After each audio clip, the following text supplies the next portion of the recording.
Hello hello.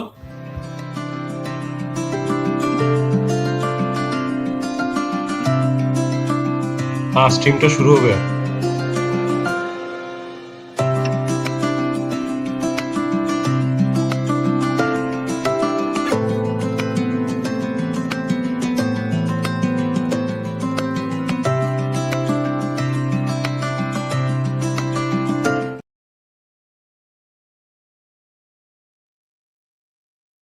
Namaste and welcome to all the viewers to another live stream on Nava Vimarsh. So today we will be discussing a very different topic from the one of the topics which we have discussed earlier. So yes, I would like to welcome Swarajya Kantikari, Rishi, and Nocturnal Patriot ones. Namaste, Namaskaram to you too.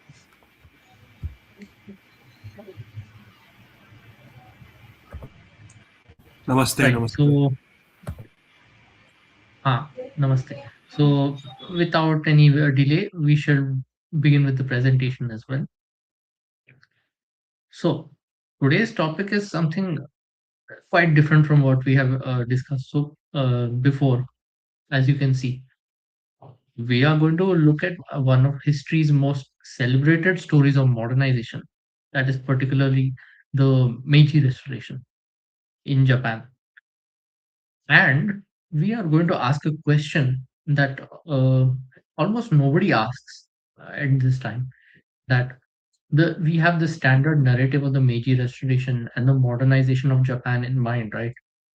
But are we actually reading the nature of this event correctly? For example, many of us see that Japan is often held up, especially in India, as the model of what a non-Western or Asian nation can do if it gets modernization done right.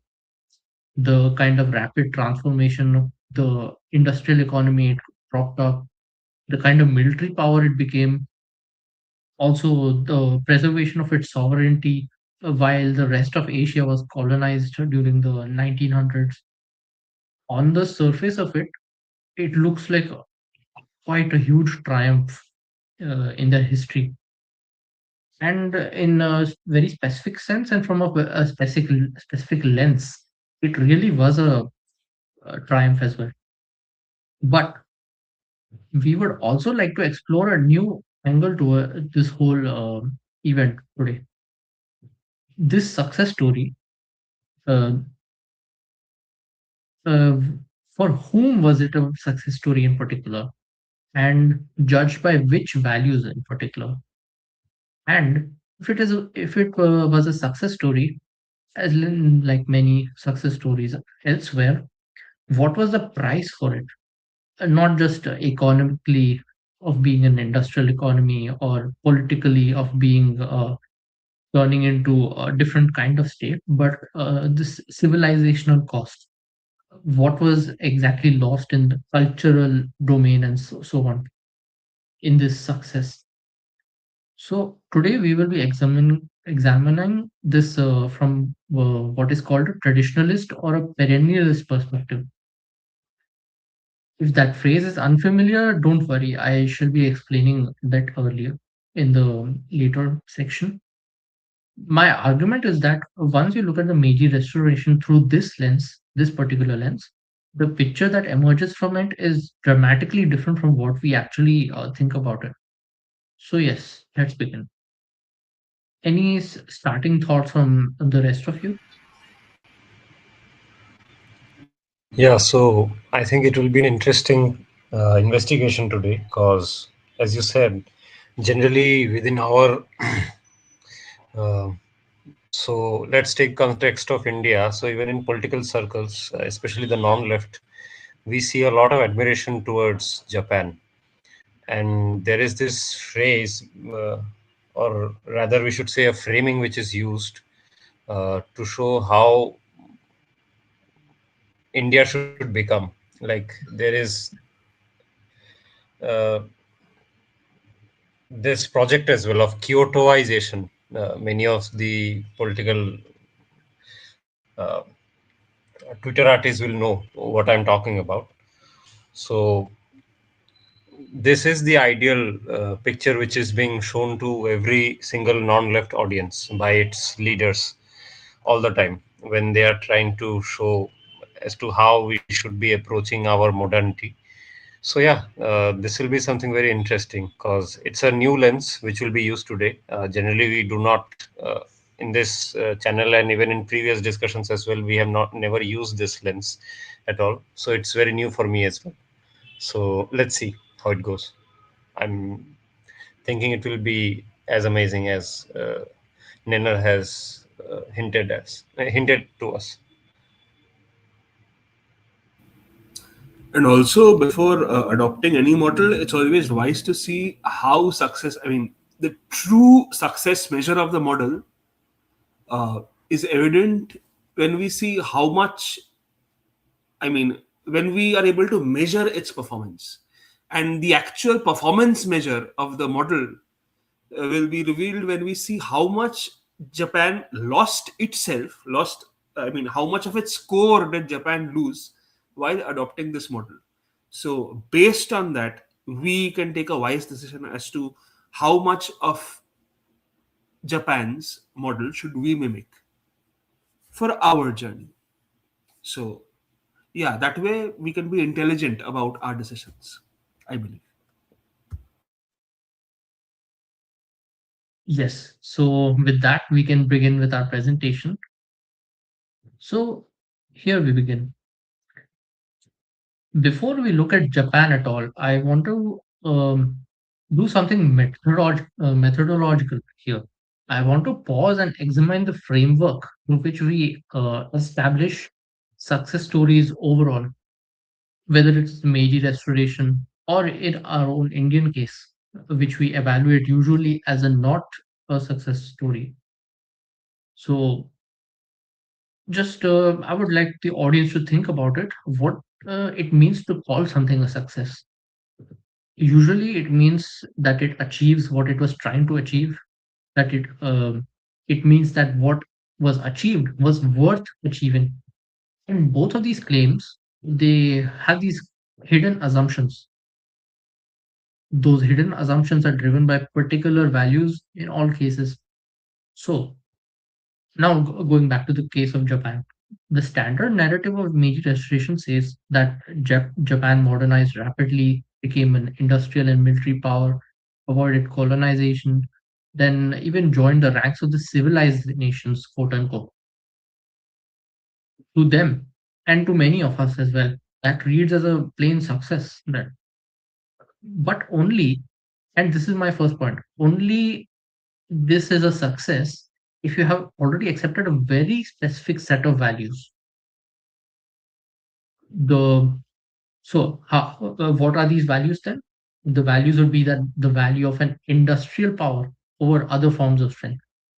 Then there will be the value of the nation state as the highest form of political organization, which Japan achieved. Then would be the value of material progress as the primary measure of civilizational health. Then, even in the Enlightenment sense, the value of individual freedom over all else.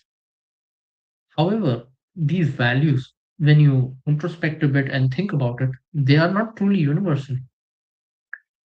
These are very specific products of 18th and 19th century European intellectual history. These are particularly the values of the Enlightenment. And often it is said about how Japan modernized, yet preserved its culture and so on. However, I would like to make the opposite argument that Meiji leaders, they did not just borrow Western technology, but they were also consciously importing this entire framework for evaluating what counts as progress. And in uh, importing this entire framework, they made a serious mistake with their own epistemology and you can say the core civilizational values. So that is what we will be examining today. So not just about what Japan did, but what values it accepted in order to do the actions it did, and whether we should accept those values in the same way they did. Yes. So that was this slide. Moving on. we come to the traditionalist and perennialist lens.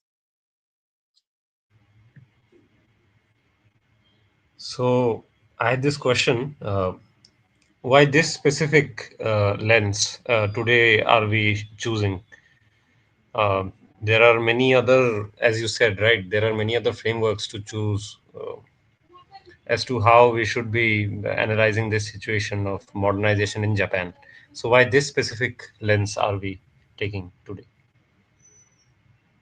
Yeah, that is a great question. So any act of evaluation that we do that requires a particular framework, whether we do it from a, say, a critical Marxist perspective or from a liberal framework or so on, this particular lens which I have chosen, the perennialist lens that is in particular, is that this challenges the very foundations of the lens that Meiji Restoration espouses itself. So, if I were to use the lens of the Meiji Restoration itself to define itself, I would have a particularly different view and obviously a more positive view, right? This is the lens that challenges it to the maximum extent. It challenges the very value of progress itself. And it also gives us a framework to see what Japan valued itself before the Meiji Restoration. S- And like we were talking about earlier, we were going to discuss about the costs, right? What measure do we take for the costs? I found out that this lens is particularly useful to find out the costs because, uh, unlike others, this actually recognizes the value for what was there in the past, unlike dismissing it as backward, barbarian, feudal, and so on, which we will also debunk as we go ahead. So, yeah, this lens overall is more about methodological fairness. So, a little bit about the perennialist lens itself. So, what is this alternative framework I'm proposing? This perennialist school of thought, it's usually associated with thinkers like Rene Guno, then Ananda Kumaraswamy, who we have discussed in our channel once before. And it holds three core propositions. These three core propositions define every argument this perennialist school makes, basically. First is that authentic civilizations, they are always oriented towards transcendent. And what does this transcendent mean? It means that that is something that precedes and exceeds the purely human.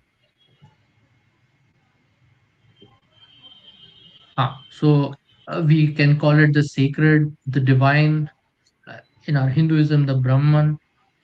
And the overall framework is that every healthy civilization in the world, they build their institutions, their arts, culture, the social organization, even their ethics and morals.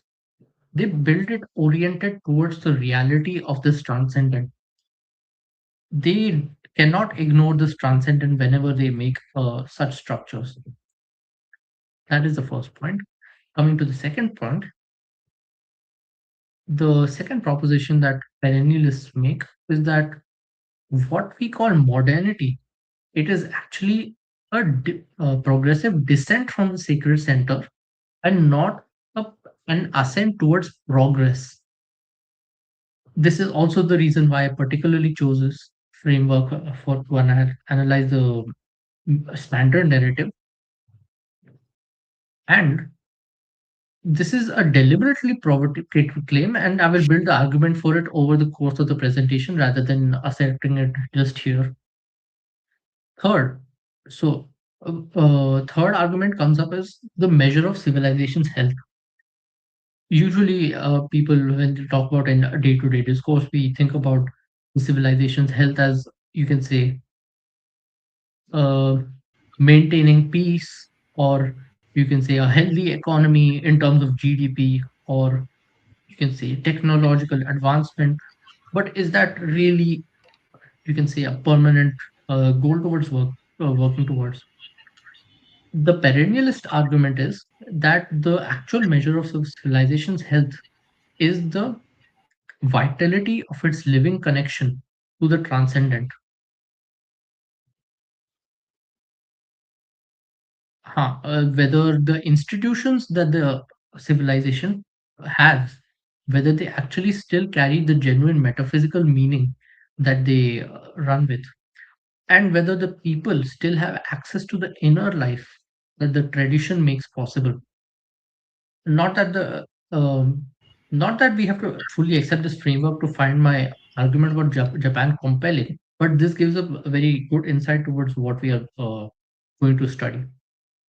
So yes, that was the first another slide. Now here is a picture of Japan I would like to give the viewers before we move on to the Meiji Restoration itself.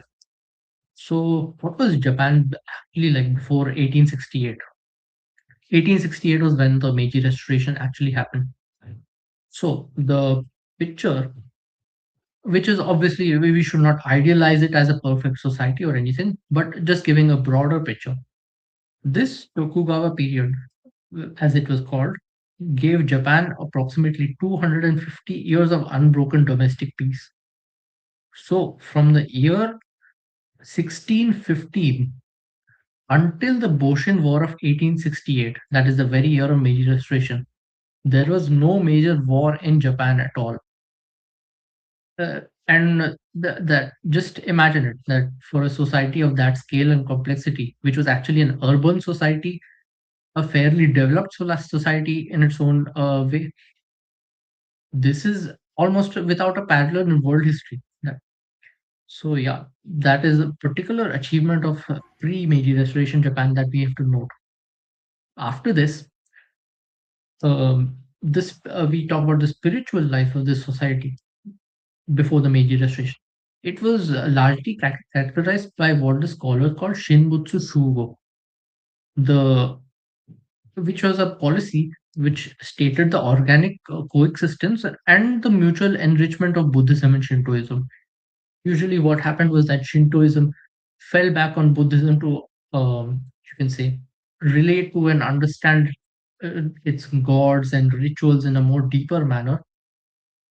And it was not in the standard sense of how you see in other countries, right, between, say, Islam or Christianity, between Abrahamic religions, that religions are in constant tension, competing with each other.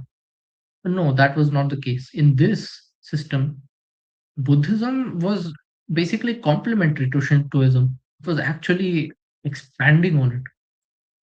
So this you would also see shrine complexes with both Buddhist priests and Shinto priests and both kinds of deities. There would be syncretic deities. There would be it was a kind of living synthesis, if you might call it that way.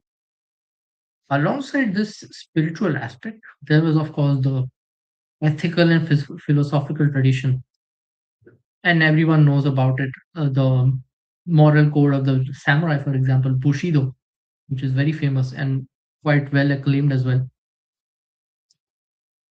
which was in its own right actually a synthesis of Zen Buddhism and Confucian ethics. And this very well shaped the samurai class. And I shall be speaking briefly about that later as well.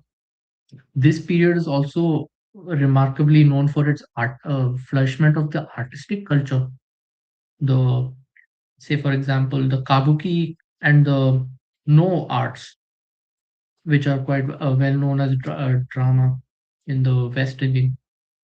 So this was not really so. All in all, kind of we take a step back and make an evaluation. This is not really a civilization waiting to be rescued or anything. The civilization had its own coherent narrative, and to the deepest answers, to the deepest questions of human life, it had its own answers about its own institutions, about its own structures, moral ethics, and everything. However, so what follows from 1868, we kind of see from this background. Huh. So This, I think you have answered the question of mine. Actually, why I wanted to ask you, because what was I was curious about as to these various traditions that you have mentioned right now. Okay, uh, at least according to you, what was the direct impact of it in society? uh, these various arts and cultural movements that were going on, especially also with religious syncretism that is being shown over here, with ethical systems being mentioned by you right now. What was its direct impact on society? On society, because we know, right, that many modernist school would say that these societies, especially before modernization, were backward and therefore exploitative and so on. So, wanted to know on this issue, if you could please enlighten us on this. So, the answer is not that simple because, of course, you can't measure the value of the traditions and customs of those times in, you can say, an economic or political sense. But there was a sort of, you can say, a deeper sense of meaning in everything they had. We start with, say, for example, the example of social cohesion. There was a moral concept of giri and on. So on is basically the obligations that we incur through receiving our benefits from our parents, our seniors, from nature, from our deities, from society, everything. And giri is basically the duty we must uphold to repay that obligation to them. This kind of a system, it gave every member of the society back then, no matter what their station in society was, right? For understanding what the relationship with others was. So it's not really, you didn't need say a constitution or a law book to guide them. They already had a feeling of belonging, and people understood who they were in relation to others, and what those relationships meant in a more, you can say, in a more meaningful way. So they were able to make a decentralized, self-sustaining system uh, without need of uh, external implementation as such, right? Yes, but you can also say that they did fall back on their Buddhist priests and Buddhist literature to guide their morals and so on. So that was there. Okay, okay, okay. Hmm. So this is another slide. We move on to the next topic. Here is a painting from the pre-Meiji Restoration era of, I think, girls being taught music, you know, in a traditional Japanese setup.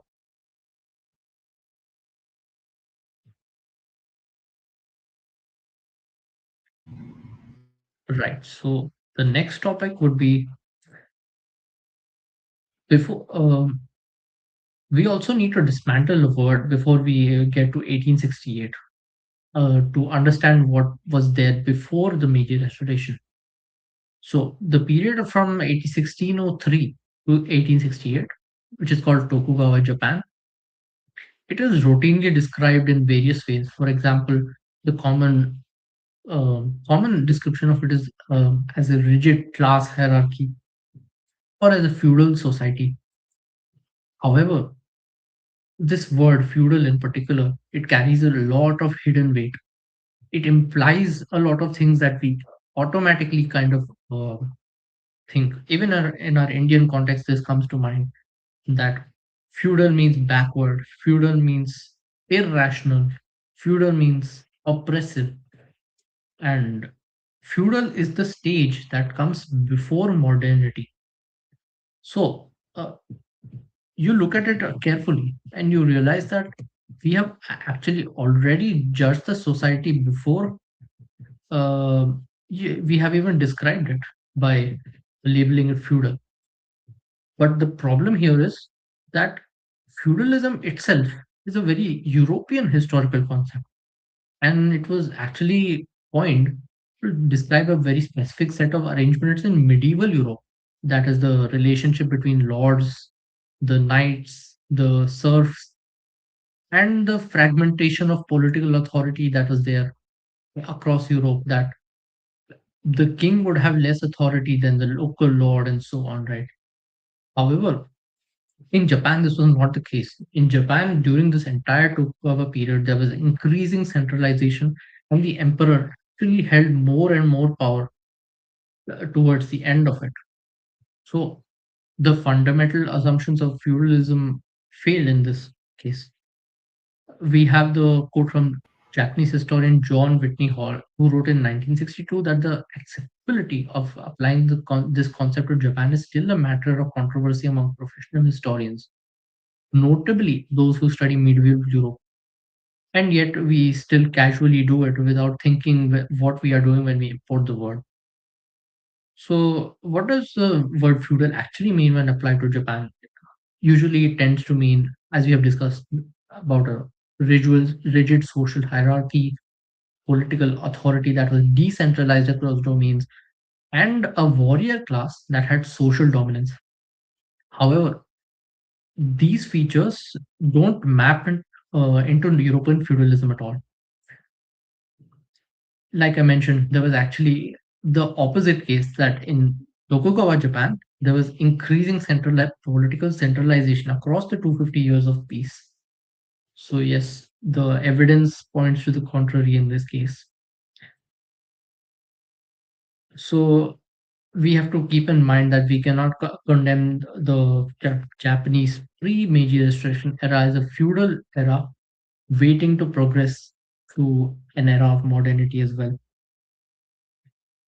That was about this. Then we move on to an aspect of their tradition so that we understand what their worldview was more like. So, this resonates with me quite a lot because it connects directly to the point that we will bring up later, that is the loss of the samurai class. So, the standard narrative in the Meiji Restoration is that the abolition of the samurai class was obviously of a hereditary samurai class. It was obviously a progressive step towards modernity, towards everything positive, towards you can say towards equality in the modern way as we look at it. However, from a perennialist lens, this framing misses a lot of fundamentals about what the samurai actually were.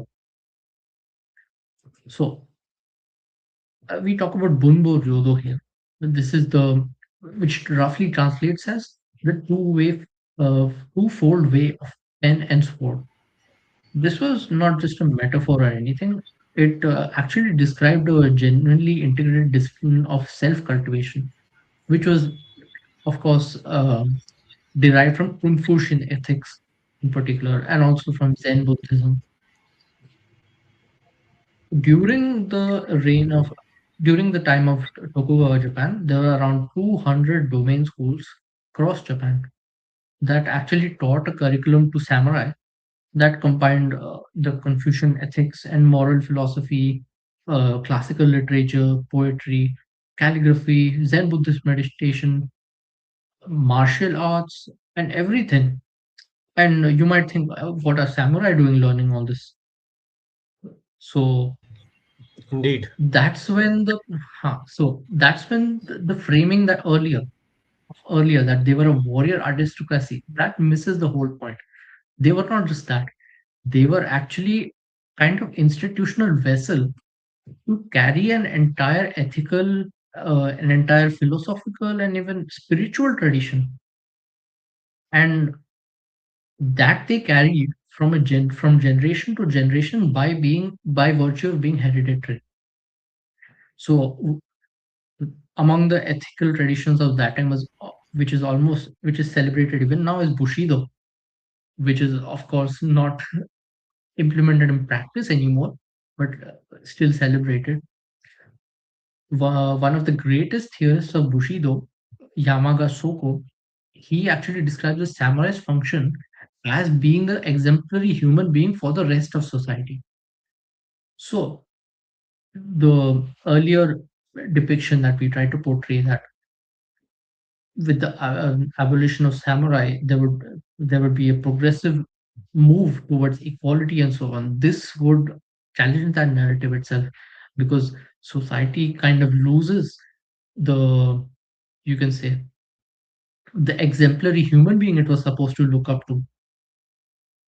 There is another example, that another writer, Miyamoto Musashi, he writes in the book of Five Rings about the void as the ground of all being, and the Zen foundation underneath the martial practices of all samurai and other practitioners. When the Meiji government issued the Haiturai in 1876, that is the prohibiting of wearing of all swords for samurai.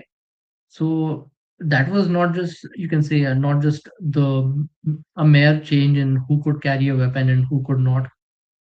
Once the samurai were not able to carry their weapons, once they lost their, you can say, the honorable tradition of the privilege of being able to carry that weapon, that institutional transmission line which they passed down as a knowledge tradition hereditarily, that lost its entire basis. And as we see, the class entirely disappears within years of the Meiji Restoration, and the knowledge which was there in it, that has been that has really no body to live in anymore. You can't say that the knowledge was actually dispersed across the Japanese people either, because they began to take in, you can say, enlightenment ethics over their own. So yes, this is how knowledge and knowledge transmit knowledge traditions disappear and there can be a parallel drawn here as well, that this is precisely analogous to what happens when a caste is dismantled in the Hindu context. There's not just a social change, but also the loss of an entire system of transmitted knowledge, whether it be, you can say, ritual knowledge or crafts knowledge, or even ethical knowledge that was actually embedded in the various jatis. So the point of this slide is basically the loss of caste is the loss of a living tradition.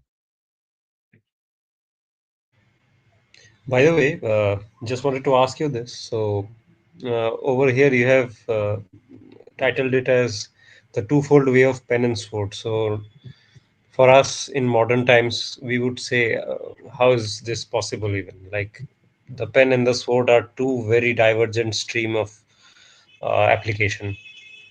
Uh, but this was, I think, enmeshed right in this practice. How do you Yes. think this was done? Like, how was it done at all? It Huh. boggles our mind. So, like I said earlier, the basis of their ethic in this whole code was both the Confucian ethics and the Zen Buddhist ethics. And Zen Buddhism particularly places an emphasis on meditation. So, when you meditate, whether it be on you can say on your work or any other thing, it kind of trains the practitioner to act from a place of stillness rather than being passively reactive. And this is actually a quality which a warrior needs, if you think about it. That they must, if any situation approaches them, they should be able to respond with complete attention to what is going on without the hesitation produced by too much overthinking or being passively responsive or so on. That is also what makes a skilled martial artist at the same time. So yeah, that is the, I think, the psychological discipline behind that. The reason why you need to be trained in both ways. Brilliant, brilliant. So that kind of training also comes from poetry. So when they know the poetry, they also understand the deeper meanings behind their actions, right? So there is a kind of wholeness that they are training their body, their emotions, their intellect, and Yeah, it is a more wholesome way of looking at things, I guess.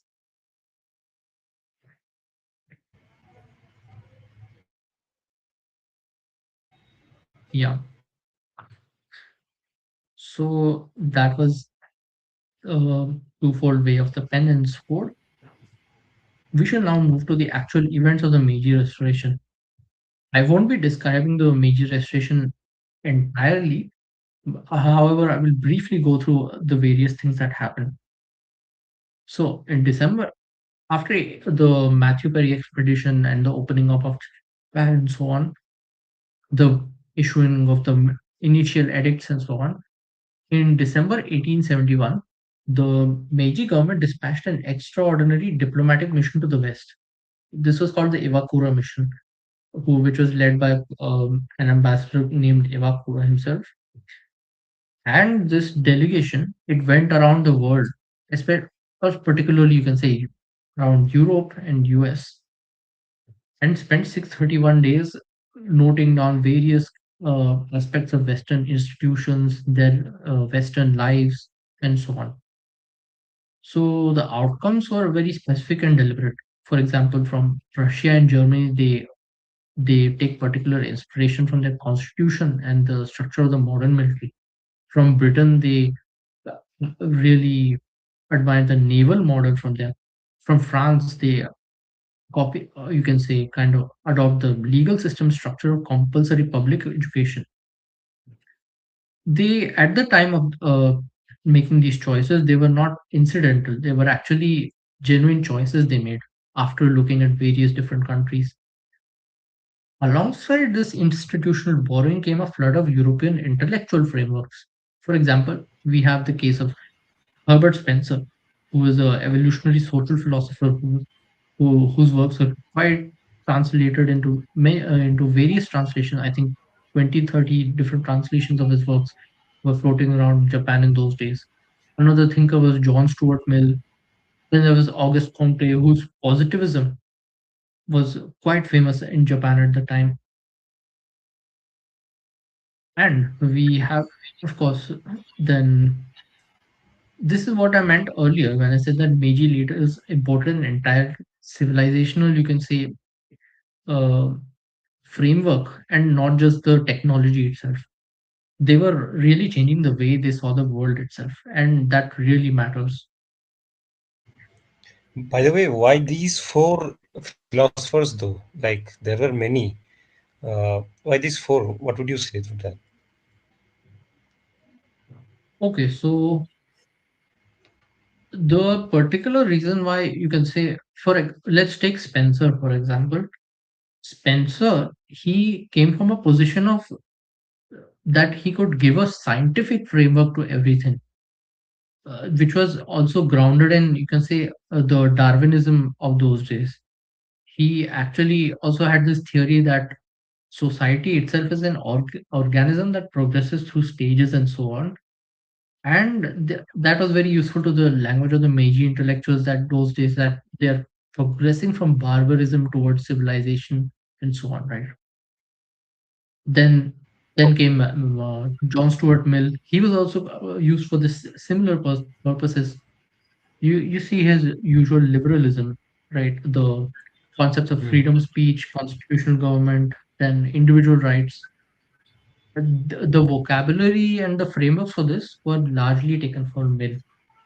That was the basis of their constitutions and so on. And when it comes to Comte again, this comes firstly, of course, it touches upon the scientific framework again, which Spencer was given, but Comte also gives a space to theology. And the Okay. Meiji reformists, they kind of wanted to justify, uh, you can say, a reinterpretation of Buddhist and Shinto frameworks in light of this positivism. So yes, that is why Comte is important. Okay. So why Rousseau at last? He's a very. I think it's just normal. I guess Rousseau was just another good intellectual at that time. So Rousseau, maybe because you can say that it was more He was the about French guy.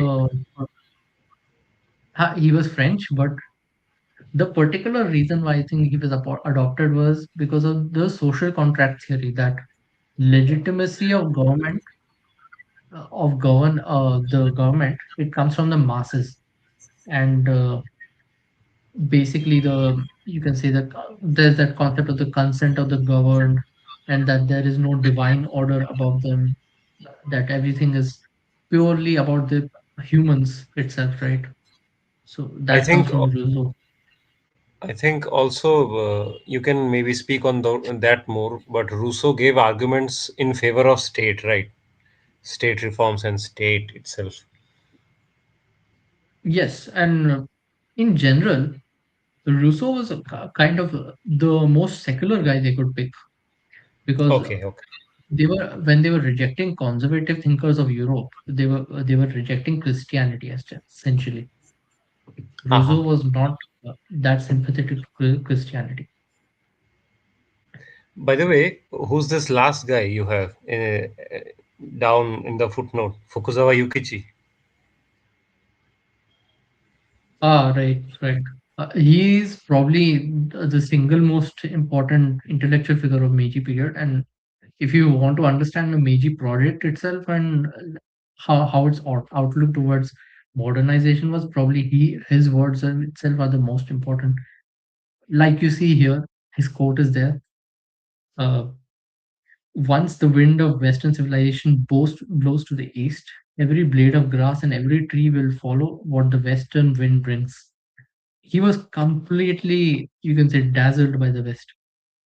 He believed in the whole theory of Mill about how there were civilizations from primitive civilizations and civilized civilizations. He placed East Asia, like China and Japan, into somewhere in the middle, and that Japan should move towards being civilized without caring for its neighbors and so on.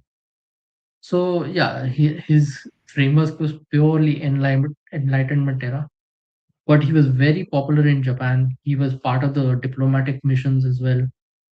And what else? He actually wrote a few books on this whole idea of civilization as well. Though I have not read the translations or anything, but yeah, he was very deeply influenced by that. Was he like similar to some of our own 19th century intellectuals, quote unquote? Would you say that? He did think that you can say because Japan is a smaller entity, it would be a little, you can say, a little difficult comparison. But yes, he wanted to really, really identify with the West. He wanted Japan to be part of the West or Western civilization, quote unquote. So that kind of translates to kind of people who we had in our own country, say like Ram Roy, so on, right? Amazing. Yeah. Any other question? That's a great summary. Yeah, that's a great summary, in fact, I guess, because the kind of reforms that they took on, which you explained to us right now, from constitution to military reforms, and also these are the sociological frameworks, right, that they adopted from these philosophers. So everything is Western, like from down to ideas to the externalities as well. Mm. Yes, yes, very much so. So I'll move on to the next slide. Yeah, yeah, yeah, you can move. So this is an image of the Iwakuro mission itself. As you can note that a lot of the men are actually wearing Western outfits in those days, while there is one person in the middle who, Iwakuro himself, who does not wear that as the head of the mission. Here is an image of the first steam train in Japan in the 1880s, if I'm correct, which ran. You can notice the various outfits and the kind of celebration going on and so on. Here is an image of the first silk factory in the Western sense of Japan, which was built completely according to their, you can say, technology and so on. So this is an image of a rice exchange where a lot of the rice producers came to sell rice in en masse and export or import it and so on. So yes, we come to the next point then. So the Meiji leaders themselves, they were aware of the tension in what they were doing. So whether the tension about whether they were importing the frameworks wrongly and so on. Their response was that to create a slogan, particularly called Wako Nyosai. That is, they will imbibe the Japanese spirit, but also take in Western technology.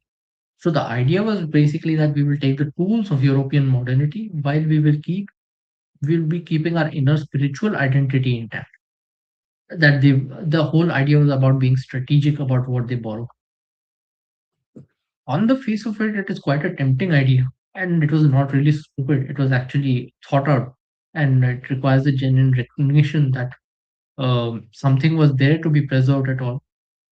But as I would argue, they were really deeply naive about the nature of ideas and particularly Enlightenment ideas.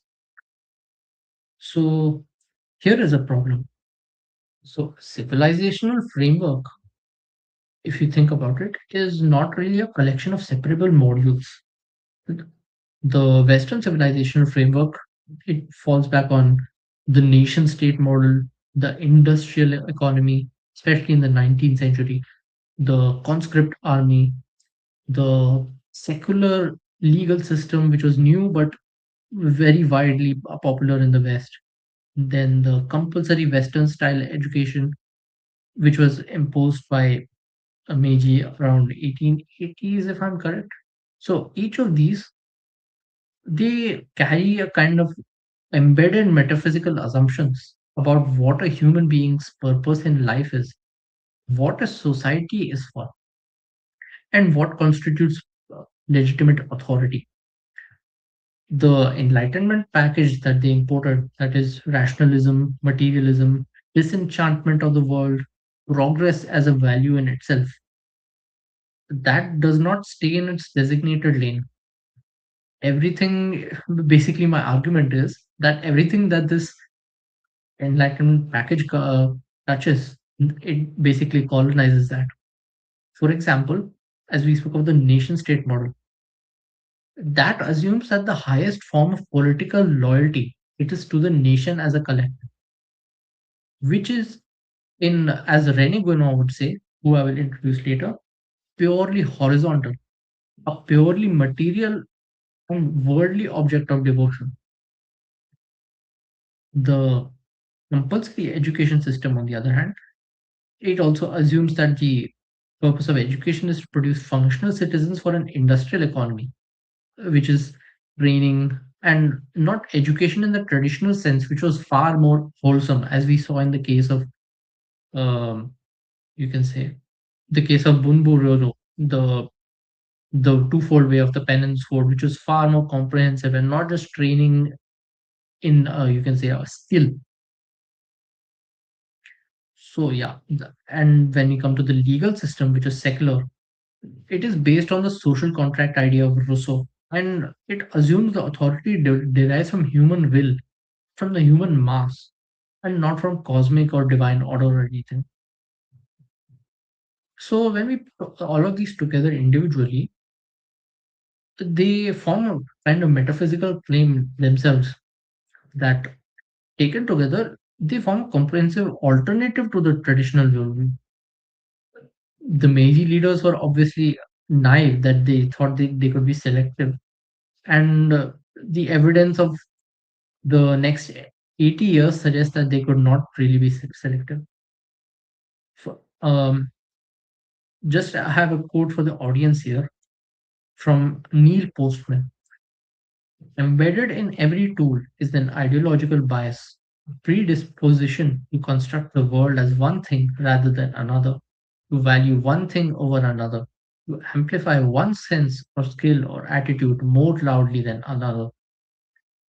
So that is the kind of, you can say, attitude with every tool, which every tool has in itself. So we move on to the next slide. Here is an illustration from the same period about the gentleman Japanese of with Western conditioning, teaching the, you can say, the traditional Japanese of civilization, quote unquote. Makes me remember of the Babus here in India. Yes, absolutely. The, you can say, the collaborator class and so on. Yeah.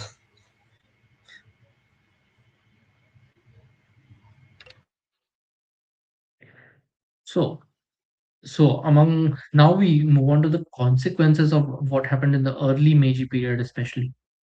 And this is actually one of the more under discussed acts of cultural destruction in modern history that people really, really overlook at times. So, in March 1868, within weeks of the Meiji Restoration, that is, the new government issued a particular order, which is called the Shinbutsu Hanzenrai. These were basically a series of edicts that ordered the forced separation of Buddhism and Shintoism. The organic synthesis that we spoke of earlier, Shinbutsu Shugo, which actually ran for over 1,300-year period and which had shaped every aspect of Japanese spiritual life at that point. That organic synthesis was essentially declared illegal. The There was a state police sent to a lot of temples at that time and shrines. Buddhist clergy at these temples who were serving, they were actually defrocked. Frocks are basically those long dresses, right? The Shinto, you can say the Japanese priests wear. They were defrocked there. They were forced to wear other secular clothes, I guess. Then the for in any Shinto shrine, if there is Buddhist terminology used for the deities, that was explicitly banned in the orders. And if any sacred objects of the combined traditions of Shintoism and Buddhism were found together, they were to be separated, they were to be classified, and they were found to be, in many cases, when they were Buddhists, they were to be explicitly removed. So the what followed from this was basically a whole policy called Haibutsu Kishaku, that is, abolish Buddhism and destroy Shakyamuni. And there was a whole wave of anti-Buddhist destruction that the Japanese historian Kuroda Toshio has documented in quite a lot of detail. The and the numbers are staggering, which and which is totally not talked about in modern times. Then By the way, whole weren't any number, huh? yeah, weren't there any revolts against such a scale of destruction? I mean, this is unprecedented. Yes, I'll just briefly complete this about what the Okay. scale of destruction actually was. Then I'll come to that. So basically, approximately 40,000 temples across Japan were demolished, and this was from around 100,000 Buddhist temples. That is around 40% of all temples destroyed. In a particular domain, we take the example of Satsuma domain. All the 1,600 Buddhist temples were destroyed, and around 3,000 priests, that is more than one priest for each temple, right? They were all forced to take back lay professions. By 1872, this domain, Satsuma domain, it had zero functioning Buddhist temples. Essentially, Buddhism was virtually eradicated within, you could say, 4 years of the Meiji Restoration in that domain particular. Then there is the example of a Kofukuji in Nara, which is a whole shrine complex that was founded around 1,500 years ago. And among them, there is a whole huge pagoda there, a five-story pagoda, of which I have an image here. You can look at this building. This was basically a Buddhist shrine in those days. This shrine was basically put up for sale and was and the buyer who actually bought it then, he wanted to burn it and sell it off for scrap metal. The only reason it was actually saved was because the neighbors were afraid of the fire from the burning of this spreading into the neighborhood. Otherwise, the whole temple was about to be burnt off. A lot of cases are there which are recorded of temple bells in Buddhist shrines being melted down, and they were sent out to military factories to make ship cannons. So this kind of a cultural revolution, it really had a magnitude you cannot even imagine in those days, and it happened within years of the Meiji Restoration. This must really be kept in mind when we think about what the effects of the assumptions of the Meiji Restoration were. About whether there were revolts against the temple destructions, yes, there were a few cases, not many. In virtually all domains, there was obviously a lot of resistance from the peasants and the Buddhist institutions themselves. The peasants and the local communities who actually built their lives around the shrines, right? They, of course, were very unhappy with the destruction of the sacred objects. There was a particular uprising and riot in Toyama domain in 1870, just 2 years after the Meiji Restoration. There was another two uprisings in Mikawa and Ise in 1871. That is 3 years after Meiji Restoration. There were small Buddhist sects which resisted in their old capacity as well. So yes, there was resistance, but it was not organized to the scale, and the Japanese state was too centralized that the people could effectively resist it.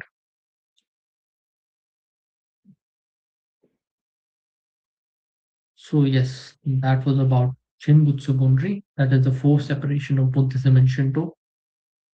Here's a five-story pagoda that was nearly destroyed. It is still around today, fortunately.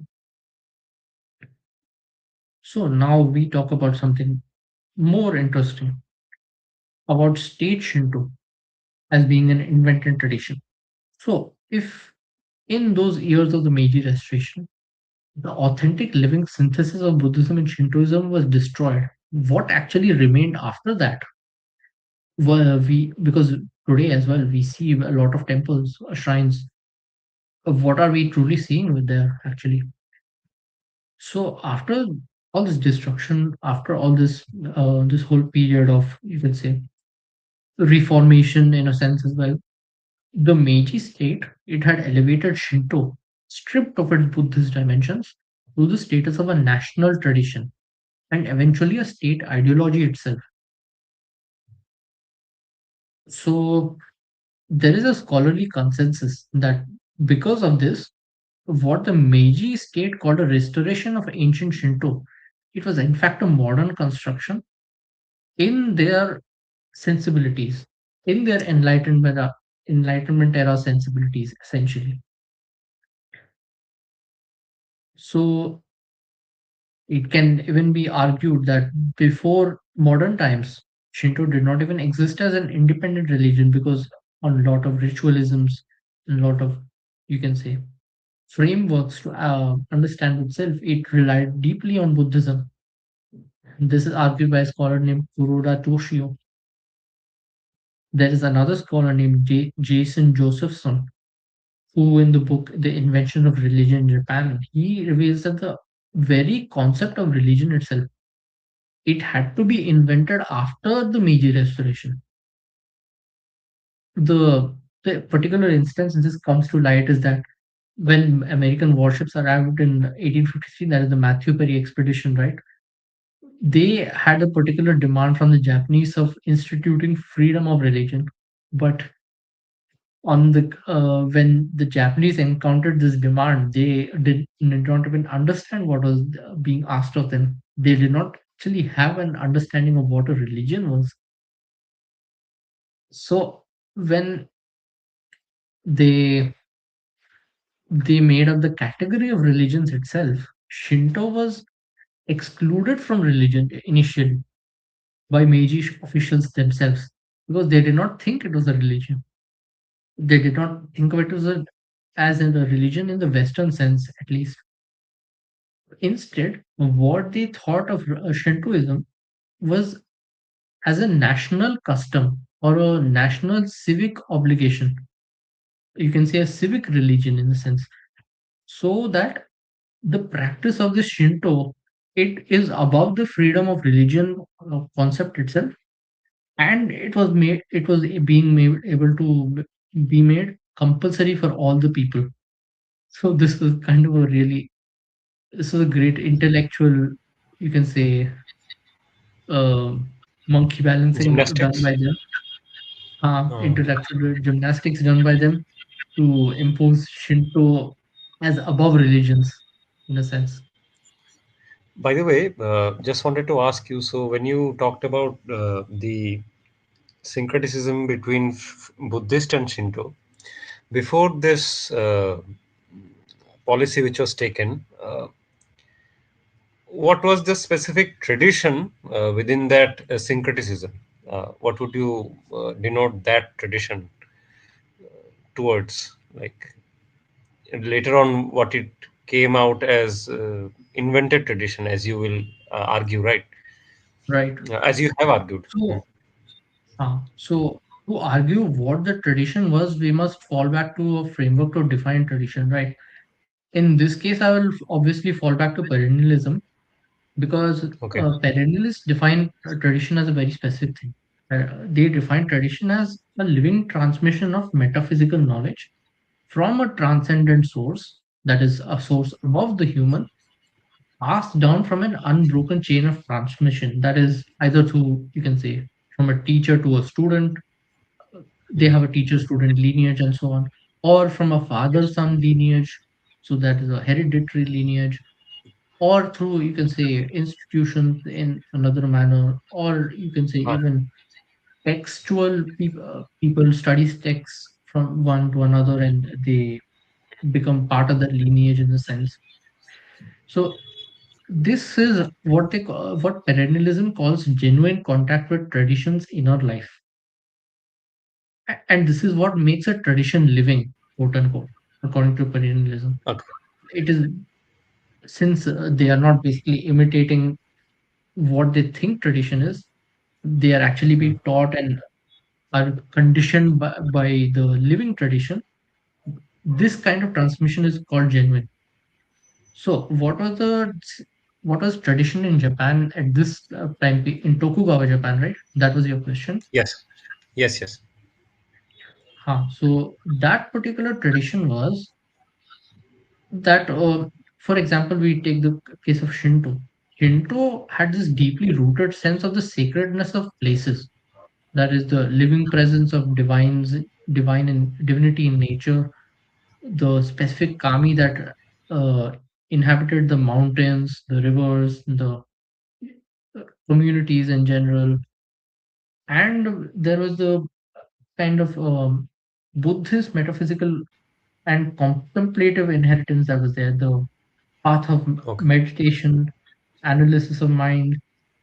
These traditions, which were obviously passed down in the temple shrine complexes or even in the traditions such as the samurai tradition, they were what I would define as tradition. And when the Okay. temples and the samurai class were abolished, you can say that transmission lines of the tradition had been severed.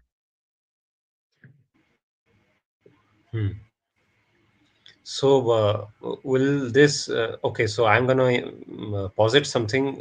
You can please correct that. So, Yes. was this tradition like, like for example, we see right rituals and specific set of practices that happen within traditions, quote unquote. So, were these sort of functions primarily from Buddhist religion? Would you say that, like in that syncretism, was Buddhism the source for such practices, even for Shintoism as well, before It Meiji seems so. Restoration? The argument from many scholars is that the contemplative traditions, or whenever there was an analysis of the mind, or there was a meditation on a practice, that was always falling back on the analysis of Buddhism. Okay, got it. And Yeah. the divinity within nature, that was from Shintoism, as you said, right? That was the other part. Yes. Hmm. Okay, got it. So yes, we move on to the next slide then. Now, I would like to introduce a new concept that is actually central to the understanding of what just happened in Japan, but also the overall arc of the argument I was trying to build. So, that the concept I'm trying to introduce is nationalism as a political religion. So, the basic observation from the perspective of perennialists is that human beings they are not wired for purely secular or a purely disenchanted existence. They always seek something that transcends them and always wish to orient themselves to something that they believe is higher than them, that they believe is sacred. Yeah. Something that transcends their individual lives and demands ultimate loyalty, and something that isn't a superstition without reason. This is according to perennialists, this is a structural feature of the humans, you can say. And Rene Guénon would say that this is because the human being itself is made for transcendence, which is a claim, of course, we can dispute, but yes, that is, we can keep that in mind. By the way, uh, just to enlighten the audience, could you just, for some small instance, talk about who was Rene Guénon? Yes, we should really talk about him because he's a really important person to understand the whole frameworks that we are talking about. So, Rene Guénon was French and he was this intellectual of the 20th century who originally was like completely unknown in the mainstream academic circles. He had traveled around a lot and went to places like Egypt and so on. He read about Hinduism a lot, wrote a lot of books on Hinduism particularly. He read about Islam a lot. He read about Christianity, especially the, you can say, the monastic traditions, if I'm correct, Taoism, all that. So his idea was kind of a thing that we might disagree with, but it is still respectable, that all these traditions, they express the same fundamental metaphysical truth, which is accessible through a perennial philosophy. And albeit these traditions are diverse in their outer forms, that he believed that the inner esoteric dimensions, that is the contemplative aspects of the religions, they were the same. Which is, of course, we can dispute that, but that is the basis of his thought. So, particularly in the this context, from the topic which I am discussing, the work which is most relevant is The Crisis of the Modern World. That is the book which you can refer to if you would like to read more about the topic. Okay. Yeah, let's get into the topic of today, right now, nationalism as a political religion. Hmm. So, so the René Guénon would say that the human being itself is a being made for transcendence. Yeah, and I would say that even if you don't accept this metaphysical claim, which many of us don't, and it is acceptable, you can observe the empirical pattern that whenever genuine tradition is weakened, or you can say destroyed, something else does rush in to fill the void that the empty sacred space left, right? And historically, especially in the case of Europe, and in this case on Japan, what always rushes in that empty void is nationalism or one of its cousins like political ideology. So, about nationalism itself, nationalism as a political religion has all the structural features of a genuine religion. There are, you can say, sacred objects, there is a flag, the emperor in case of Japan, the national body, um, what else? The There is an anthem in many countries. There, The map. yes, the map. Then there are founding myths, the stories around the founding of the country. Then there are heroes uh, among all nations. There are martyrs and saints who, quote unquote, die for the nation. There are holy days which basically become national holidays. There are compulsory rituals around this nationalism as a political religion. For example, uh, we have in our own country about having to stand up for the national anthem and so on, which is respectable. And above all these rituals, the biggest demand of nationalism as a religion is the demand for ultimate loyalty, that there is a willingness to die for the collective that is a nation, and that by dying for the nation, we get a form of immortality by through the identification with the nation, because this nation is seen as something bigger than the individual self. But the catch here is, especially this I have borrowed from Rennie Guénon, is that nationalism, it completely lacks any genuine transcendent reference. It is oriented purely towards the horizontal, towards power, towards purity, towards glory of collective human group. It is not oriented towards something bigger than the human. So René Guénon, he would particularly call this the counterfeit sacred or pseudo sacred. It is a substitute that fills the vacuum when genuine transcendence has been severed. So on the face of it, it looks like a religion. It even functions like a religion because it asks for your sacrifice, it has sacred objects and so on. But it worships a nation rather than anything that transcends the people, transcends the nation. And the nation is nothing but the people. So this is purely about humans here. And my thesis is essentially this, that this is what was exactly constructed in Meiji Japan, step by step. Frankly, this is shattering. Like, it really debunks so many of our conceptions, because rarely such discussions take place within our context, especially with regards to nationalism and how it is, as you said, counterfeit sacred. Absolutely. It is a topic very less discussed among, you can say, non-left circles. Left circles kind of talk about it, but in a very berating fashion. They have their Yeah, own sacred, which is also counterfeit sacred. true. Um, and yes, that is a competition between counterfeit sacreds in this manner. Then, so yeah, Yeah, yeah. I should move on to the next slide then.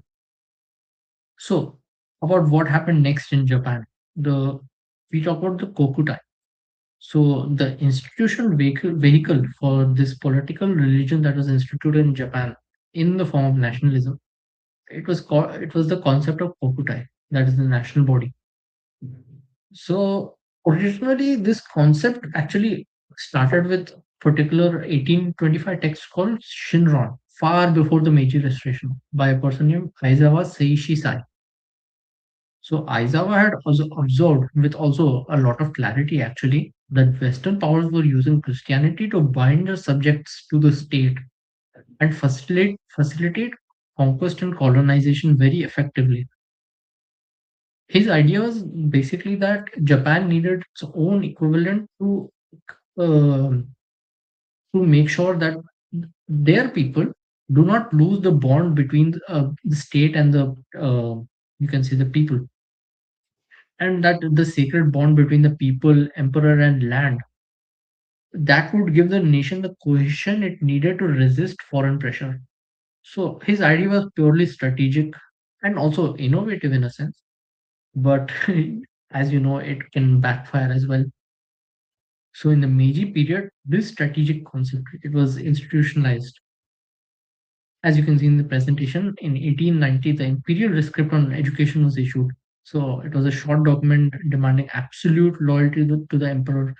framed in terms of filial piety, that is, uh, seeing the emperor as your own family and serving him as a family obligation and so on, and that the serving the emperor was a cosmic obligation, a divine obligation, and its commands of this edict, they were described as coeval with heaven and earth. The copies of this were, of course, sent to every school in Japan during the compulsory education. Students had to recite it while kneeling. There were special shrine-like cabinets built across offices or you can say government institutions across the country for this particular imperial script, that they would keep it in the shrine, and they would you can say bow to it or pray to it and so on. and and there were famously some cases of teachers dying saving these texts from burning buildings, because the penalty for damaging a burning copy of one of these was very, very severe. Wow. More sacred Yes, than their own so life. yes, they are more sacred than the building. And this obviously got into a very dangerous dimension going forward. By 1937, another pamphlet which was issued, the same, you can say, importance, the Kokutai no Hongi, that is a 156-page pamphlet, which articulated the whole theology, which defined this emperor as divine, and was, of course, again the same thing. Tick happened. They were issuing millions of copies, made it compulsory in every school. And in 1938, after that, a Buddhist association, which was, of course, directed by the government itself, it had to declare that the principal image of adoration in Buddhism in Japan was not the Buddha, it was actually the emperor themselves.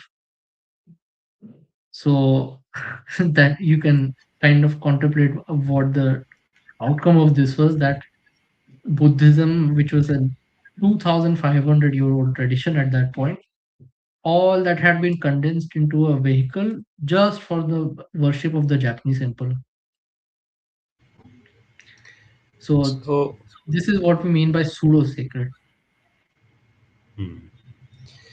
so while you were explaining this slide, you had told us about how there was something um like this sort of framework was brewing up during 16th century, right, when Christian missionaries were entering Japan. So Yes. I wanted to ask you, that was a bit pragmatic approach, right? But was this the same case over here as well when the emperor was doing so-called uh, this same project, getting inspired from that old text? Was it the same case? Just wanted to ask you. Um, no, it was not. But the basis, it can be made, the argument can be made that the original text, which was made before the Meiji Restoration, that could be the basis for the same arguments that the later forms of this, you can say, edicts transformed into. So it was already a disaster in the waiting to happen, in a sense. Oh no. Okay.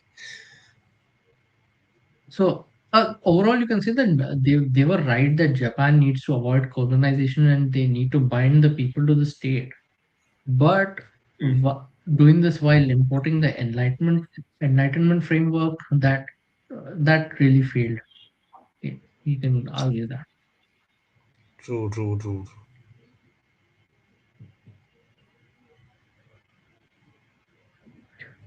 Yeah, I think So we can move on. yes, this is um, painting of Emperor Meiji actually issuing the res- rescript, the 1891. And you can notice here as well, many of the people are actually wearing Western outfits, except for the woman here. This is another image of the same time. So we move on to the next slide. So I want to be a little careful here because I'm not making a crude claim that Meiji Restoration caused the events of what Japan did in the Second World War or anything, but we are making a more precise argument about the mechanism. So, of course, as we discussed, when genuine transcendence is severed and replaced by pseudo sacred substitute, which is oriented towards national collective, that is the people, when the sacred is redirected from the vertical, that is towards something that exceeds human will, to the horizontal, that is the nation as a divine racial civilizational entity, that result is really bad. The result is basically a quality of collective certainty and collective violence that a tradition still rooted in genuine transcendence would resist. So, uh, just to elaborate on the point, a tradition with a vertical axis, so with something that has a genuine sense of something as sacred above it, that tends to produce restraint because there is something above you. Your nation, your emperor, your personal will, all that is subject to reality. So there is a true limit on it. And this is also what Buddhism teaches, right? That there is a orientation of compassion which you must show toward in reality. Even in Shinto, in its genuine forms, in the local and organic forms, it basically argues for the practitioner to orient themselves to be in harmony with nature. However, the state Shinto that was being constructed by the Meiji Restoration, that created a framework in which the nation itself was the sacred object, and that of course the emperor himself was divine, and that the loyalty to this nation and emperor was the highest spiritual obligation. So, in this kind of a framework, the critical judgment becomes problematic, right? The limits don't even exist because the limits are really defined by this human himself, the emperor, and the humans, that is the nation. You have to defend every action the nation does, you have to defend every action the emperor does, while also remembering they are humans. So, the result is predictable, of course, that the capacity for collective violence of the Japanese that expressed itself in China, in Southeast Asia, in the Pacific, in events like Pearl Harbor, or uh, in, I believe, Shanghai, Nanking, and other places. That happened with a quality and scale that really shocks the world, even to this day. So, yeah, the argument basically is that the road to this catastrophe it ran directly through the Meiji project, not as an accident, but as a consequence of it.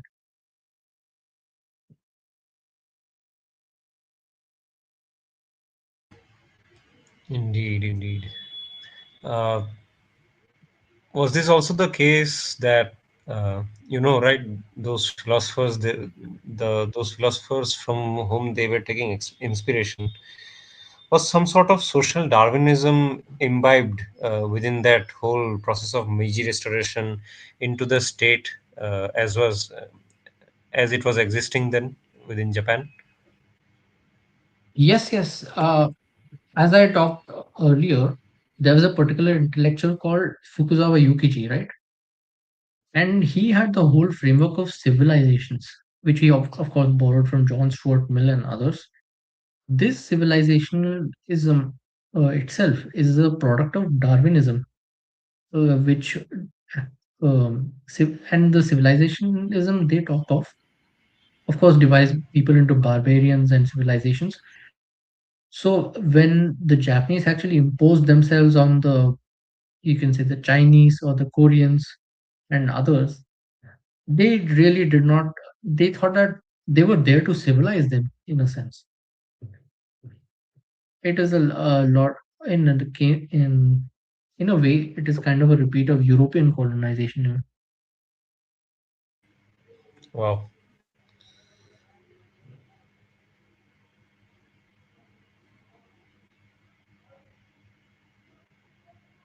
I So think we can yes, move on, right? uh, yes, we can move on. So August 15, 1945. This is what happens on the once the war is really over. The nuclear bombs have been dropped on Hiroshima and Nagasaki. Japan is really defeated in the war and so on. So the emperor, who was supposed to be a living god, he he is forced to come on radio by the Americans. It was the first time most Japanese people actually heard his voice, even, and it was so he had to admit that he was human, that he was mortal, and that Japan had lost. So within that whole year, or you can say within the span of 1 year, 2 years, right? The whole pseudo sacred constructs of Meiji Japan, they were entirely deconstructed. In January 1, 1946, the American occupation authorities actually asked him to publicly renounce his divine status, even. And the Wow. American occupational authorities even actually went about systematically deconstructing the institutional infrastructure of the political religion. All the, you can see the symbolisms, everything was deconstructed in every sense it could be done. So, yes, so what was dismantled in the argument I'm trying to make is that in 1945 and 1946, after, in the aftermath of the World War II, what was dismantled was not ancient tradition, it was just a recent invention. And the genuine tradition, which was actually the living synthesis of Buddhism and Shinto, that was long dead, which had been destroyed more thoroughly 80 years earlier through the various policies of the Meiji period, early Meiji period. So after 1945, you see that Japan has really no authentic spiritual life to draw on. The institutions that it used to have, which it could have drawn from, that is the samurai class, the temple shrine complexes, and so on, they were far, long gone by then. So in 1945, Japan was essentially a tree whose branches had been violently cut. It was also a tree whose roots had been severed long, long ago, and the tree came collapsing in 1945.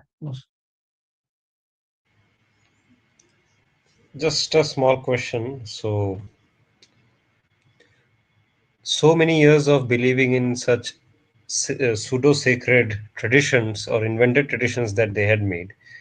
And after this, on August 5, 1945, what do you think would have been the consequence at that time amongst Japanese population? At least some impressions, if you have, you could please share it with us right now. I suppose the kind of impression I get is that they just went about accepting it because the conditions were so dire at the time. People were just looking for food, looking for a place to stay because there was a huge bombing and everything was Yeah. virtually destroyed and stuff. They were so focusing their energies on rebuilding everything that they accepted it that they lost and stuff. But yeah, Wow. the spiritual aspect of it, I guess they kind of hollowed their own beliefs out that we really went wrong. That really rings in their mind, I suppose. Hmm.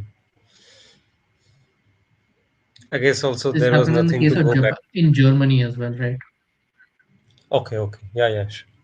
Indeed, indeed, indeed. That as well happened over there. So here I would like to discuss with all our guests as well about what contemporary Japan is more like now after the downstream conditions that were created in the aftermath of World War II and the Meiji Restoration. So, of course, I'm not describing contemporary Japan with contempt or anything, because the Japanese, they have actually built, uh, you can say, a country of extraordinary sophistication, a lot of technological excellence, which is genuinely admirable, even aesthetic refinement in their arts and culture, right? This is very true and it really deserves some acknowledgement. But Alongside these achievements, there is also a lot of social phenomena that are genuinely striking, and I think that they are underexplained by standard sociological frameworks, which I think our framework might be able to explain. So, as you can see in the image in the presentation, we talk about the phenomena of hikikomori, of needs that over a million people, disproportionately young and so on, they have withdrawn from public social life entirely. They are not working, not in education or so on. Then there is a case of Parush, that is, there is a very severe overworking culture, then that they had to actually coin a name for it. Japan even has the lowest birth rates among most countries of the world. And so, yeah, these kind of strange social phenomena that Japan is experiencing in modern times, I believe that they have some roots in the um, events of 1868 and so on. Hmm. Indeed. Uh, Because Patriot. this is a sign of a civilization that has law that after creating pseudo sacred substitute for its original sacred, they have really no alternative to prop up anymore, except for the materialism and so on, right? True, true, true, true. That's the only avenue they have to express themselves, I guess. Also, I think there is this culture over there, right, in Japan. So they they commodify Japan itself, their own nation. So every even institutions, everything down to human beings, everything is a showcase piece for the world to look at. At least that's what I get. That's the impression I get. I may be wrong completely. In a sense, that is true. It does look like a living museum in a sense, Hmm. because all of its artifacts of its past, of its present, they are essentially just items to be commodified and to be, I guess, glazed at by spectators Yeah. and so on. They have no meaning by themselves to the Japanese or to others. True, true, true, true. Also, there is this. What should I say? Um, you have referred to here, right? You referred here herbivore culture, where there are no interactions between the opposite sexes, but there is also this deviancy as well, right? I guess within hikikomori community, it would be seen much more. Very much obsessed Yes, with a particular sense of sexual orientations and so on. very much so. And they're very weirdly exhibitive about these things in comparison with even other Western countries. So, yeah, that was about the downstream conditions. We can move on to the next slide then. So, here we can take a little step back and now we can look at the larger claim that this whole story is pointing towards. So, the argument is that what happened in Japan is not a unique historical quirk or anything, but it is an instance of a recurring pattern that always plays out when a traditional civilization encounters particularly this idea of Western modernity under conditions of pressure. So the the pattern is something like this, that a traditional civilization rooted in genuine metaphysical and religious inheritance, it faces the threat of Western imperial power either through direct colonialism or the threat of the colonialists. So then the modernizing elite, they respond by being very selective when they are constructing a new national identity in response to this threat.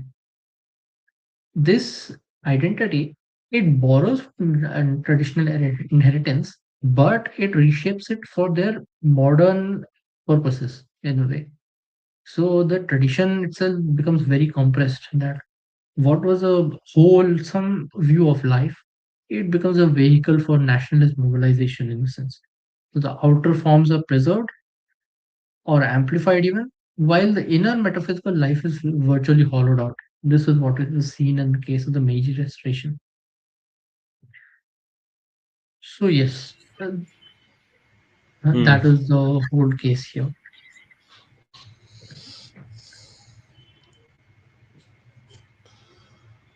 Any questions on this? Uh, Not really. We could have discussed this, but okay. I think you have made your point amazingly Yes. over here. Okay, so another point here. So, why I also think this matters in the case of India, we shall come back to this briefly, but the kind of compression that I talked of the wholesome view and the whole living metaphysical orientation that the religion gives us, that being reduced to being a vehicle for nationalist mobilization, that is a pattern we also see in case of India. So we often see things like um, symbols being made, you can say religious symbols being made political identity markers, then designations of foreigners and concepts being made a boundary against the other, when it is a more something about defining oneself on one's own terms. And of course, there are other factors as well. We should come back to this briefly, and the review. I would like the viewers to also give their thoughts on this. Yeah, yeah, yeah. Of course. So, uh, we come now to the meta argument, which is even Hmm. above the previous argument now. So, what is the nature of modernity itself? The nature here that we talk of here is that modernity does not simply arrive and add things to a traditional civilization. It does not act in a complementary manner. It The argument is that uh, modernity restructures it from ground up, and particularly it does so by attacking the specific thing that is the vertical axis of the civilization. So, as you might have been hearing, I few times I had been talking about the vertical axis and the horizontal axis of civilizations. So I'll Yes. elaborate a bit on that. So every Okay. traditional civilization that we are aware of, it orients itself around a vertical axis. That is a sense that the social and natural order is grounded in something that is bigger than the human. That is something more that is not comprehensible to human will. Say it may be called the divine, the sacred, and the specific names differ across traditions, right?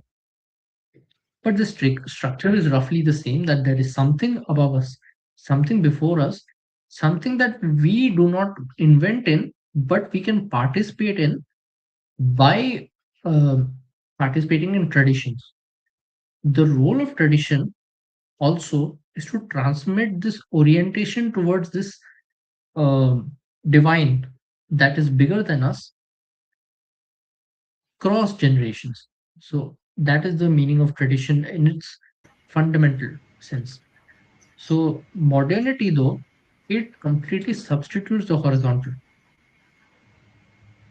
sorry, the vertical. The Yeah. Enlightenment, it because the Enlightenment era values, they place the autonomous human being at the center of the cosmos. So society eventually becomes a contract between individual wills. So progress is then the accumulation of human-made improvements, not something divinely oriented.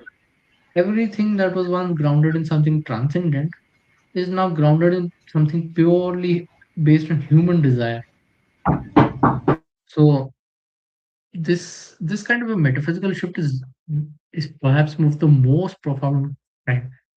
The tree that of any civilization can keep standing for a long time after its roots are severed, because we keep getting the fruits of it, and Japan did get the fruits of it till date. It gets the fruits of the civilization inheritance it has. However, The tree without its roots, that will not survive a true storm. And as you saw in Japan's case, it did not really survive World War II with the kind of distortions it had done to its own inheritance. True. Absolutely true. Hmm. Also, we can So, say this as well, right? Right now, in modern uh, nations, we see they say, right, Western values. So, what are the Western values? Those are geared towards what you said, right? In fulfilling human desires. So, freedom is a great value. Liberty is a great value because all of these increase the uh, capacity of human desires to be fulfilled, I guess. Maybe you can correct me on this. yes, and the fundamental difference is that they are oriented purely towards the human, not something bigger than the human. Hmm. A civilization, according to the perennialist framework, something that actually orients itself on an axis where there's something greater than the human, and that Hmm. is acknowledged, and you can say, we transmit that orientation towards throughout generations with tradition. True, true. Hmm. On this slide. So, elaborating on this, I would like to continue on the next slide. So there are a category of questions that every human civilization must find a way of answer, right? That the deepest ones, that why are we here? Or what do we owe each other? And how do we face death finally? And what is the place of human beings in the world, right? So the argument from perennialists usually is, and in the case of Japan as well, is that the traditional civilizations, they build themselves around the answers to these questions. So not as just academic exercises or just philosophical, you can say, monkey balancing or anything, but they actually base their institutions and cultural life on this. So the temple, as an example, it is not merely a building, but it is actually the architectural answer to where the sacred dwells. And for example, we often simplify a career to a simple job, right? But a job is a really sacred thing in a more traditional framework, because for example, the samurai's daily practice of his job, that would be essentially kind of a practice of a philosophy even. Hmm. So there is an answer that the traditional civilizations have to these questions. But modernity, it always outsources the answers to these questions. For example, the first question that is on the presentation, why are we here? How does modernity answer that? Usually, the answer will be that this answer is personal, and everyone has a different answer to it. So it's a private choice whether they have an answer or not, or they have the answer that they have no choice in being here, that it was purely random choice, chance that they were born, and so on. Then what would be the second question's answer? What do we owe each other? Secular individuals who conform to modernity, they would simply say that we owe each other only what is told us to owe each other by law. So the state's law becomes sacred to them, pseudo sacred to them in that sense. The final question, how do we face death? This is a question which they don't have an answer to, but they always have the answer that medicine, we look to medicine to push our death further away. When it finally comes, we shall face it alone. So everything is oriented around the individual, and nothing, and the individual himself is sovereign. And the sovereignty means that individual is truly on his own. The anything that was sacred above him does not care about the individual. That is the view of modernity. Completely drastic and totally opposite of what traditional cultures actually convey in these cases. Rather, these answers from modernity is like it's just a, um, what should I say? Like they are not even trying to engage with it because it's so revolting to them. Yes, That's what I and feel at you can least. kind of see it in our contemporary society as well, that all these answers are actually being demonstrated by our daily lives itself.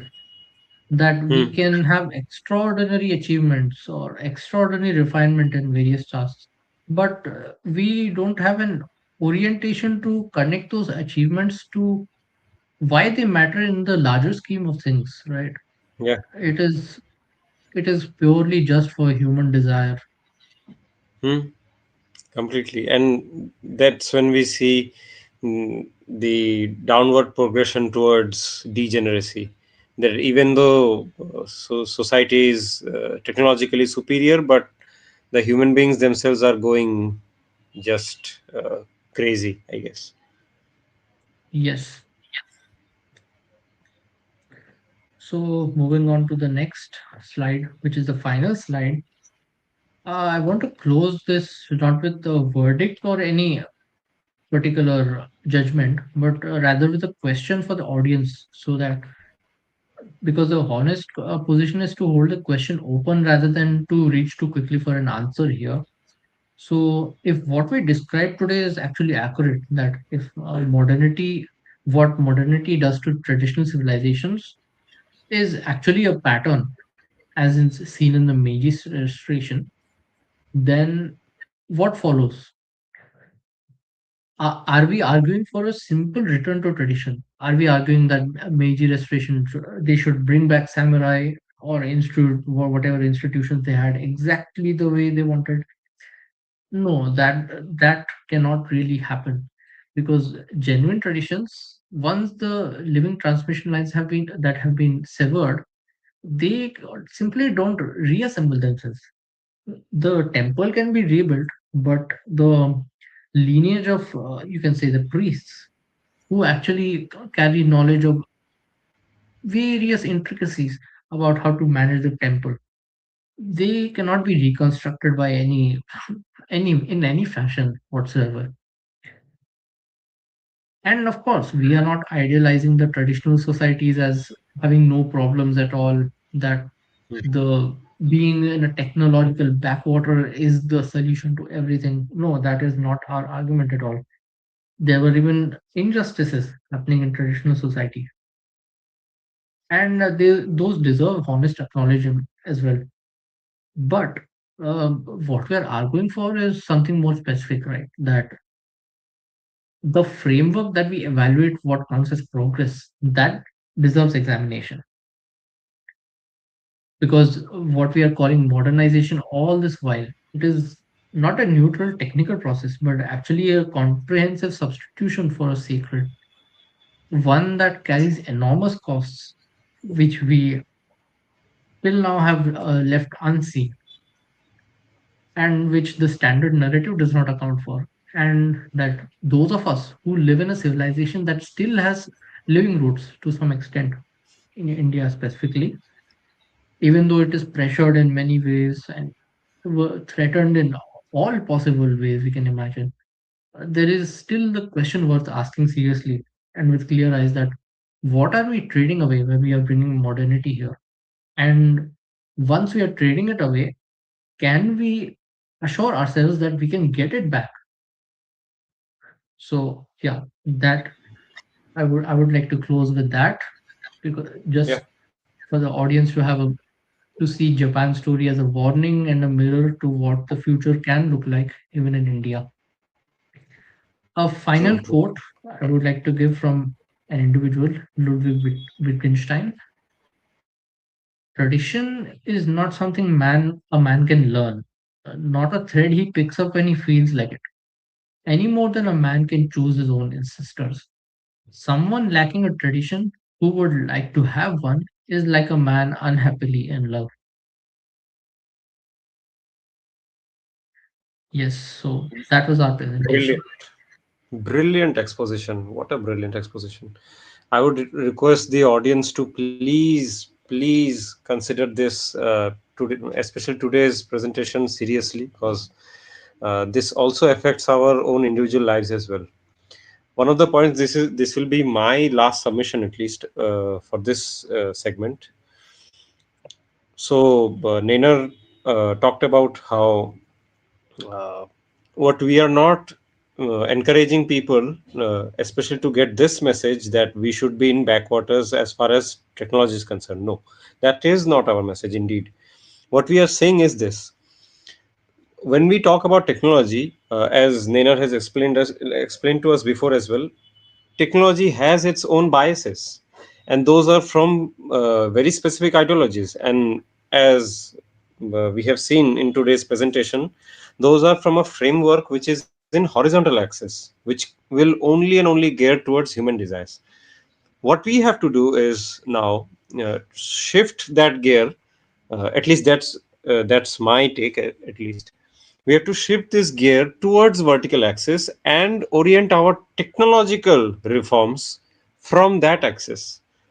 Now, if we try that out, I think we will not be technologically backward at all, but we'll have a very different framework from which we will try progressing in technological advancements.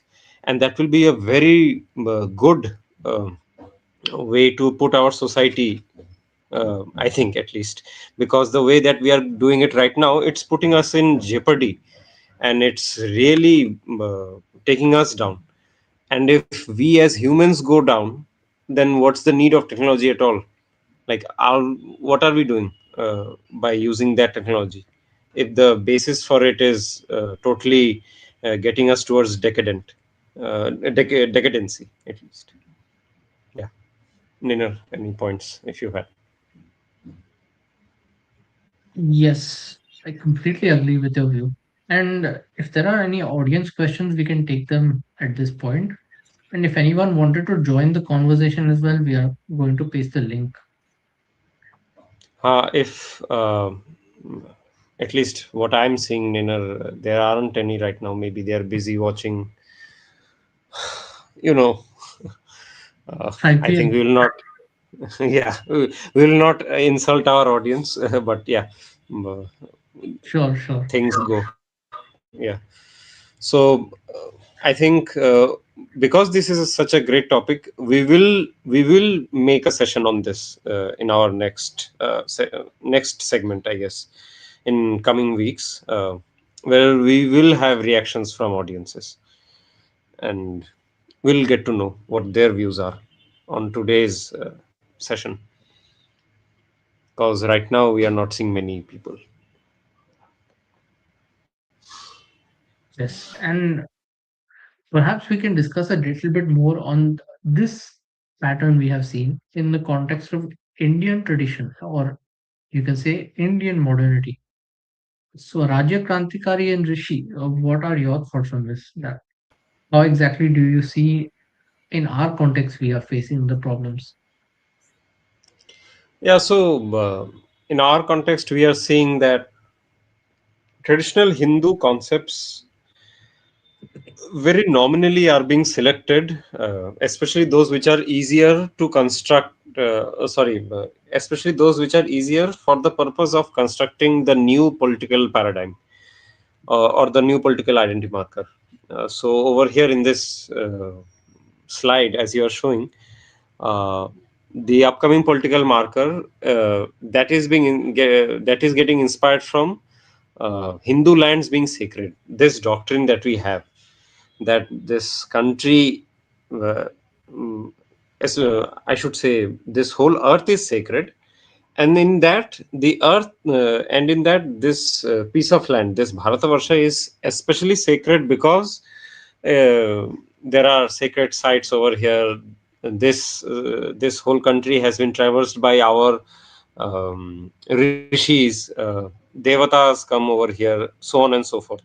But all of these concepts are shoved aside because, as we know, transcendent is not really palatable for modern society. So only some of the parts, vague parts which can be taken to construct the new political paradigm, those are being taken over here, especially the part where Hindu land is sacred. That is being transposed into, okay, this nation is sacred.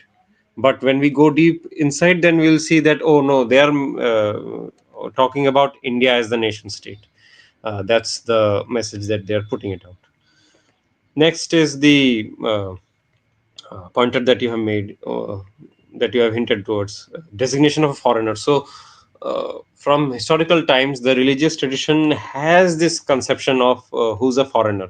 Yavana, Turushka, Mlecha, Pulinda, Shaka, so on and so forth. These labels have been used various times. We have seen. Uh, Even in 18th century, just before British colonization, we have within Marathi scholarly circles texts referring to Shyamalas. Who are Shyamalas? Well, those are Abyssinians who are the present day Siddhi community.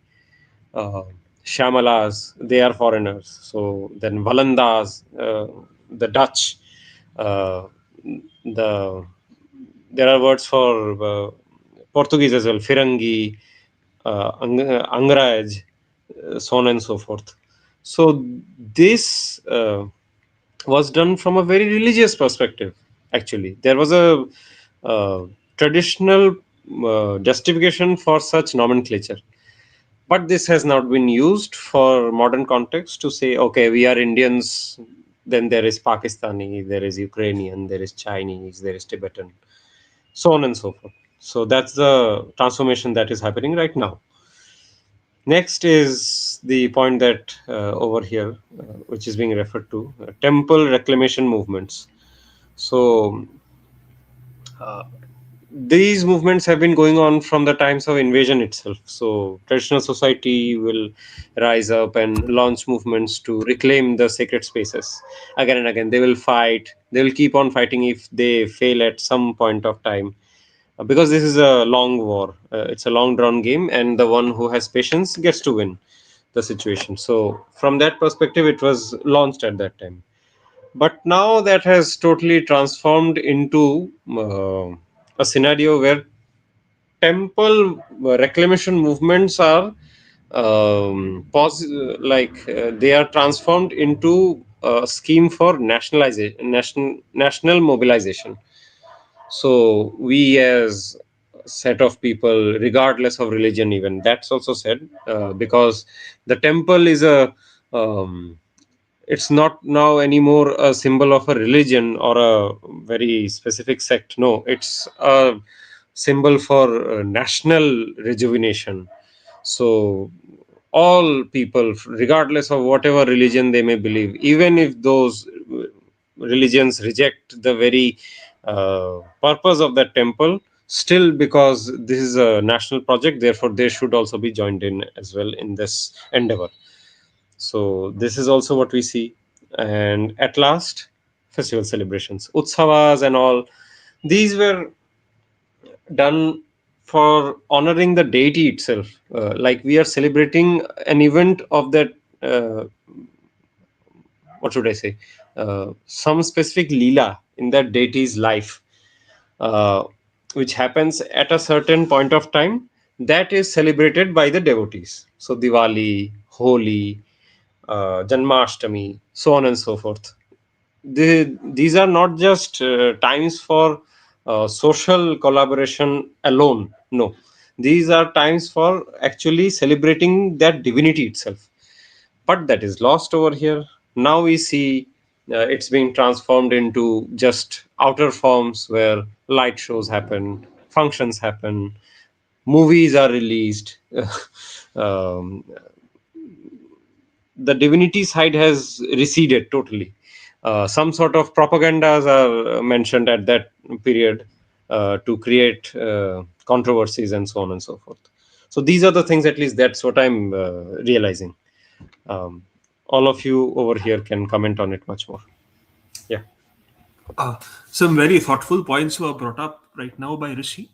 I'd like to add to them.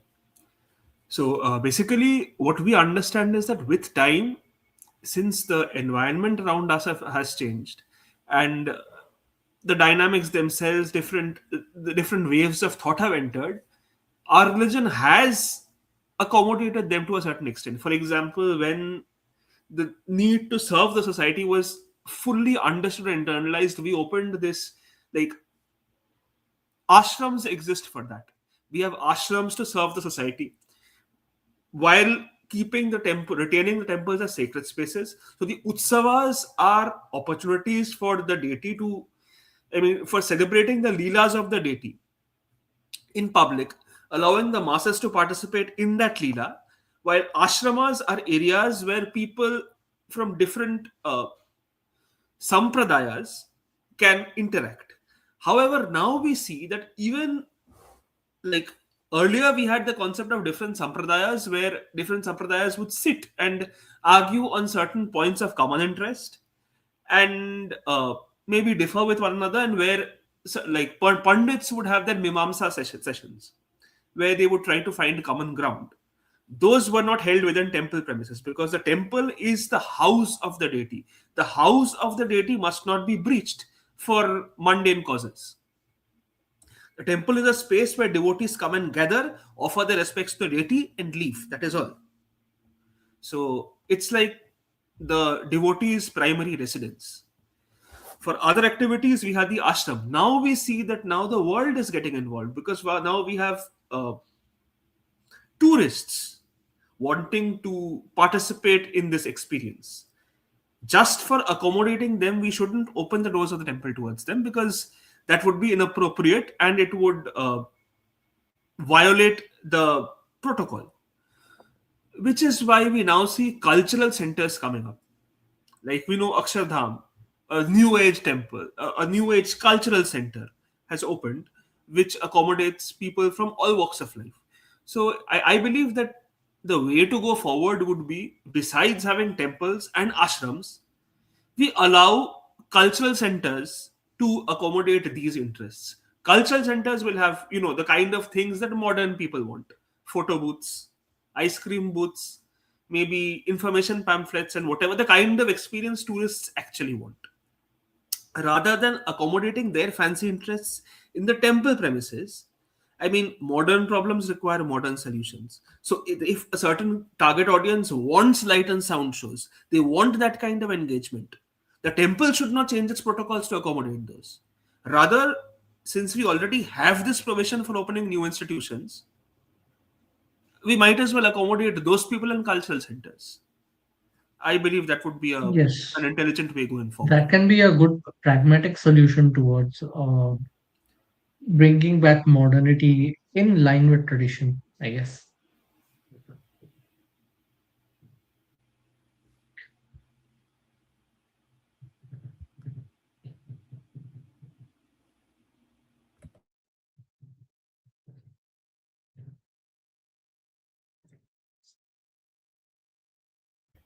So, yes, are there any audience questions right now?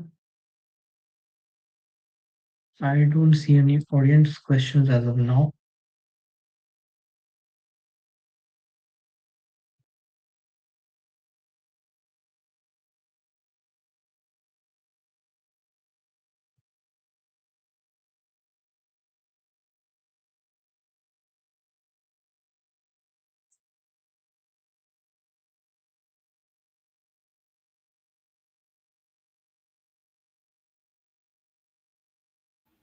So our point is, basically, we are not rejecting modernity, but we are accommodating it appropriately by not violating our existing protocols, by not by violating the existing quote unquote way of life. We create parallel avenues for it. Exactly. The principles on which our original, or you can say our traditional society was built, without compromising on those in a limited space, we can accommodate from modernity outside the traditional spaces, in a sense. Yes. Cultural Like you centers and said, museums are modern outfits. There's nothing Right. stopping us from opening other cultural centers and museums. Absolutely. At the same time, we have to hold a kind of hierarchy between these cultural centers and the original sacred spaces, as this, Yes, because the sacred temples are spaces themselves. residences. They should be treated like private residences. Residences have rules. Yes, yes, and basically we have to have that hierarchy in mind that the sacred spaces Yes. themselves are always going to be more important than the, you can say, the materialist oriented cultural spaces. For example, the difference between a wildlife sanctuary and a zoo. In a wildlife sanctuary, you cannot enter beyond a certain limit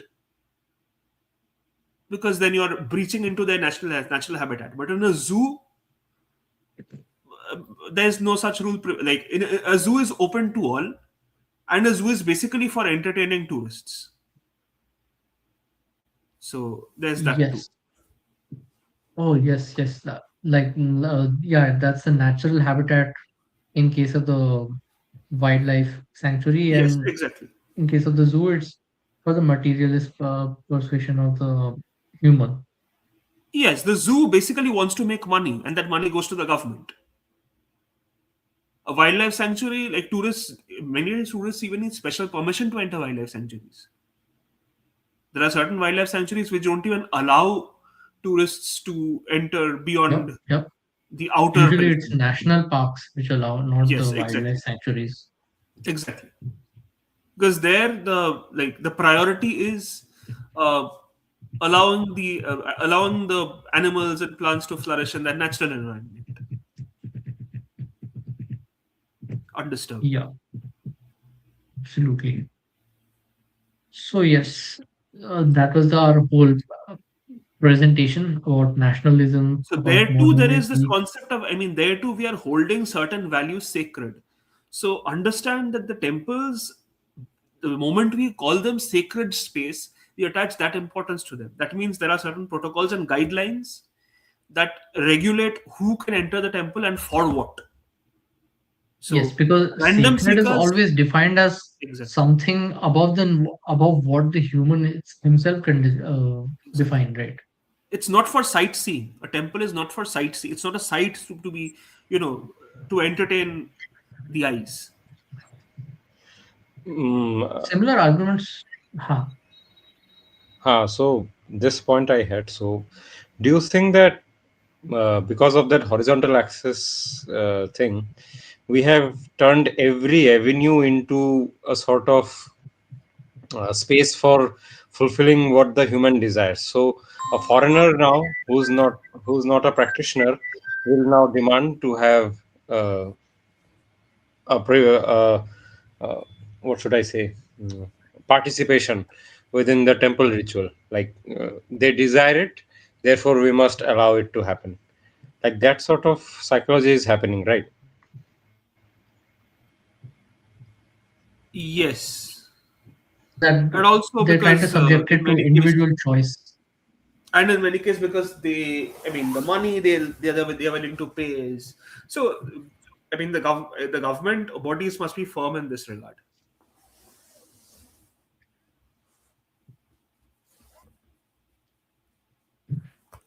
Absolutely.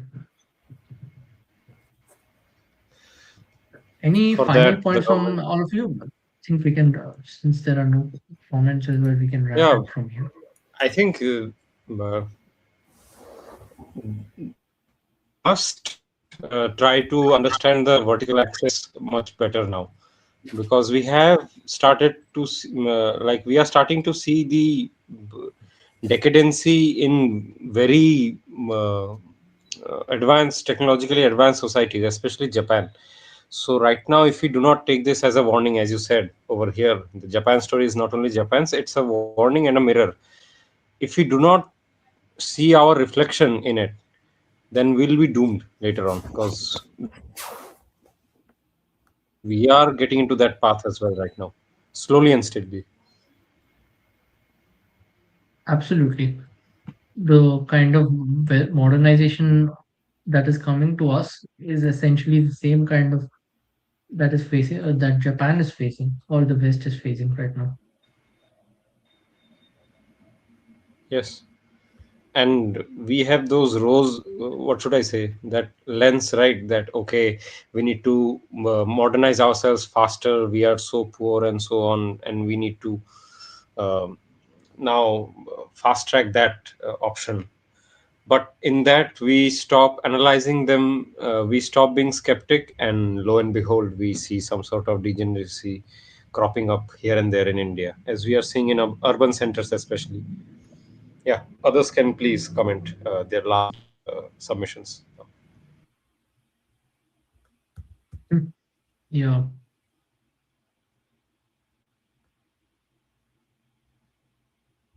So yes, we can wrap up from here.